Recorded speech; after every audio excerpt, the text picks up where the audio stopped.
Warrior takes on The Undertaker in a body bag match. Hi, I'm Taxley. This is my ongoing Let's Play of the 2K15 Showcase DLC, Path of the Warrior. This is event 6 of 8. We are cranking along here to the end of the Showcase DLC. So let us hit X and get on with it. What's up, guys? It's Wednesday. I'm getting punched in the face by The Undertaker. We are here doing our Showcase shenanigans. I am the Ultimate Legend. I did watch Raw last night, and enjoyed it for the most part. Found it to be a pretty good episode of Raw. Hopefully, the ratings reflect that. I know last time was a pretty good episode. With Sami Zayn, and ratings were kind of not doing great. So, hopefully, better ratings for last night. But there were a few segments that kind of made no sense, like, I don't know what they're doing with Harper and Rowan. That's kind of a weird thing. Like, how come they're not in the tag team match in the Chamber? Why are Los Matadors in that match? Like, sure, you know, Lucha Dragons is fine, but why are Matadors in that match? Of anybody you're trying to build, you know, don't have them win, but of anybody that you're trying to build to be a dominant tag team, why are Harper and Rowan not in that match? So that's just how I feel. Just how I feel about it. In the gut. Pile driver. Pile driver, which is illegal now. You can't even do that anymore. But yeah, see, as I was complaining yesterday, there are subtitles here in this cutscene. Yesterday had a cutscene that had no subtitles. That seems like a botch.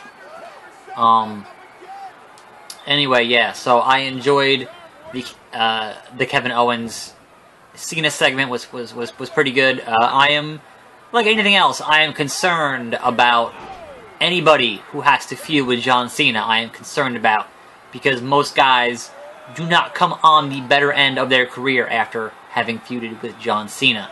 Like, how many guys have feuded with Cena and actually been elevated to where they were previously? How many guys were elevated? Edge, CM Punk. Who else? Like, literally, who else was in a better position after having a feud with John Cena? So, that is kind of my concern with the Owens stuff. Certainly, this early into his career, you don't want the whole, Cena trying to, quote-unquote, protect his spot, which I've heard that is what Cena has said when he totally, like, no-sold the whole fucking Nexus. That was him protecting his spot, which is fucking not what you do in this business. You be a goddamn team player. God damn it. Anyway, certainly tired of this whole authority thing with Kane. It is kind of just, I don't want to see much of it anymore, but it's still happening. So there's that. But yeah, the rest of the show pretty much, and I will say this for a lot of Raws, is that having a good crowd goes a long way to making even shows that are mediocre seem awesome, because you have a good crowd. So there's that. And I'm just getting my... There we go. Pick him up. Grapple him. Here we go. And punch in the face. So there's that. See, where's the subtitles? Be consistent with your subtitles. What is wrong with you? Just going to get that body bag. Look at this. Paul Bearer is gesturing to the Undertaker. It's time to finish this match. Put the Warrior in the body bag. Warrior's just sitting there twitching. It's really funny. But yeah, so I guess our main event for the next pay-per-view is Dean Ambrose and Seth Rollins. And so, here's what I find criminally stupid. Just stupid on a level that is untenable for even for wrestling. All right, so on Raw, we had a video package for Seth Rollins, because it was the architect Birth of an Architect or Seth Rollins Appreciation Night or whatever the hell it was. You know, it was your usual, hey, we're having a main event thing, but we're not actually having a match in our main event. Like, that's fine. They did a lot, you know, contract signings, etc., etc. So, they had their thing there, and they played, you know, their ridiculous video package for Seth Rollins.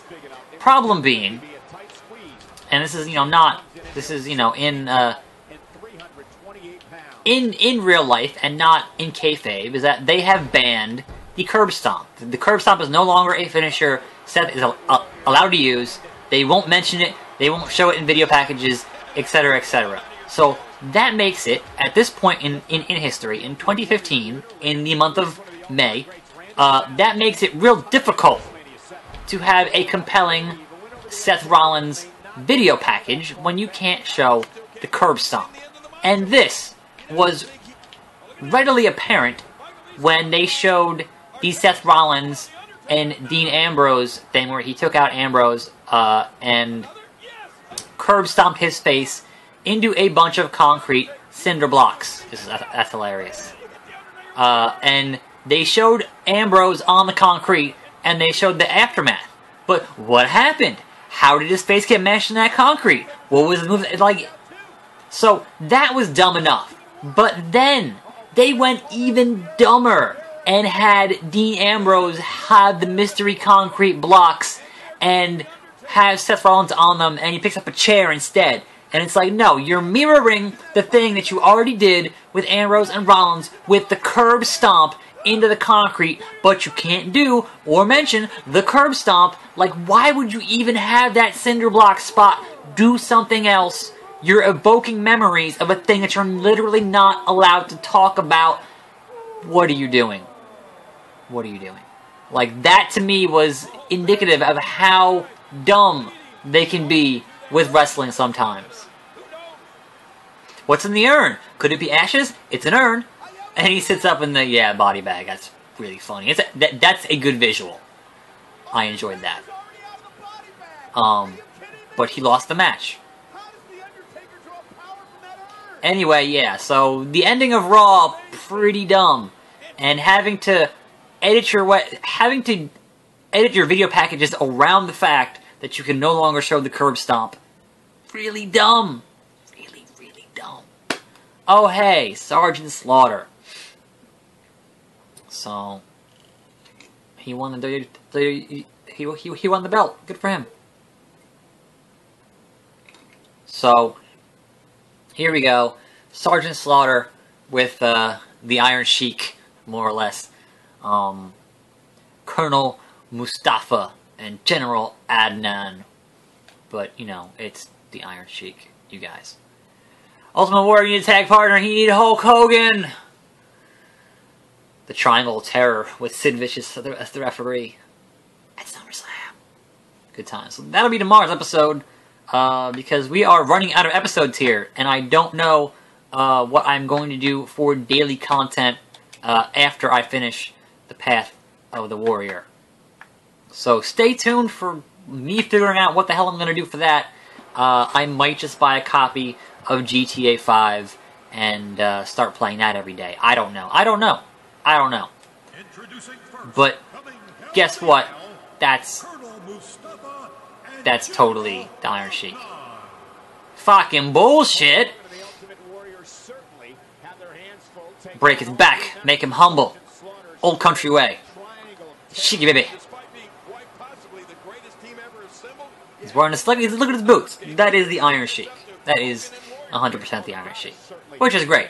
I think the Iron Sheik is fantastic. The Triangle of Terror. Really good.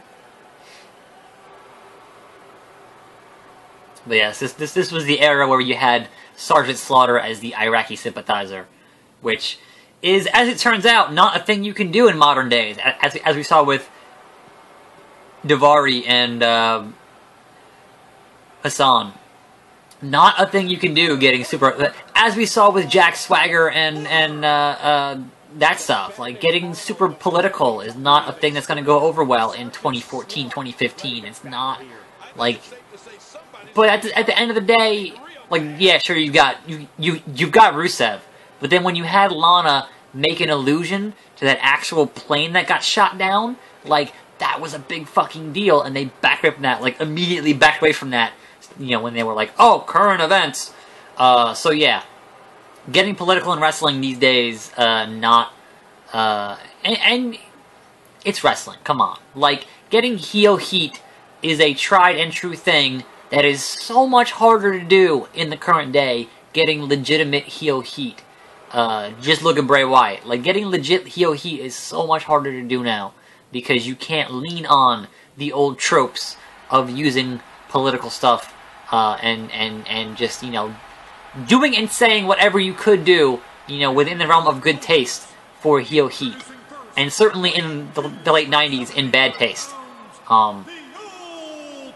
But yeah, that's just, it's so much harder now to get heel heat. But like, it's wrestling. Like, you gotta think, at the end of the day, you know, you don't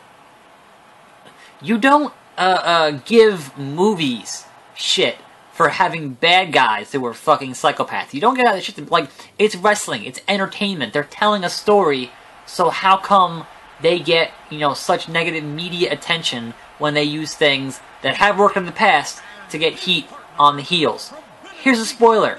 They're heels. They're bad guys. They're playing a character.